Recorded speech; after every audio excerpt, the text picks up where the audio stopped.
दैनिक वचन मनन। दुष्टता परमेश्वर की उपस्थिति में ठहर नहीं सकती, वो धर्मियों की ओर से खड़ा होकर उनकी रक्षा करता है। हमारा परमेश्वर पवित्र, धर्मी और सत्य है।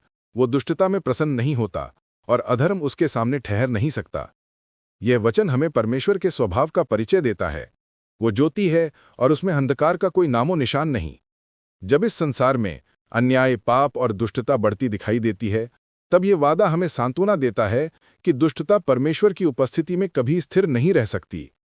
भले ही कुछ समय तक दुष्ट सफल होते दिखें, पर उनका बल स्थायी नहीं है, क्योंकि परमेश्वर स्वयं धर्मियों का रक्षक है।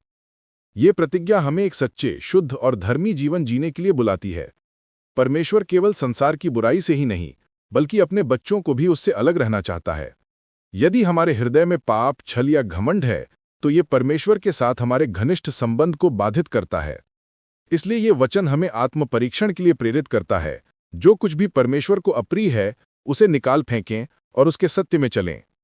जब हम धर्मी के मार्ग में चलते हैं, तब परमेश्वर हमारा ढाल बन जाता है। वो शत्रु की युक्तियों से हमें बचाता है और अशांति के बीच हमें शांति देता है। जब बुराई हमारे विरुद्ध उठती है, तब परमेश्वर हमारे पक्ष में खड़ा रहता है, क्योंकि उसका अनुग्रह धर्मियों पर बना रहता है। उसकी दृष्टि धर्मियों पर है और वो उनकी प्रार्थनाओं को सुनता है।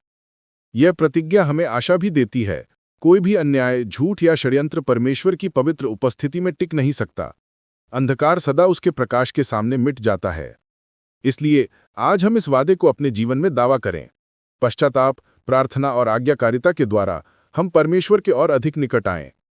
झूठ की जगह सत्य को, घृणा की जगह प्रेम को और अहंकार की जगह नम्रता को चुनें।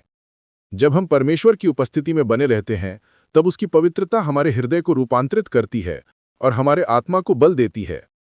परमेश्वर उन लोगों में प्रसन्न होता है जो सत्य और पवित्रता की खोज करते हैं।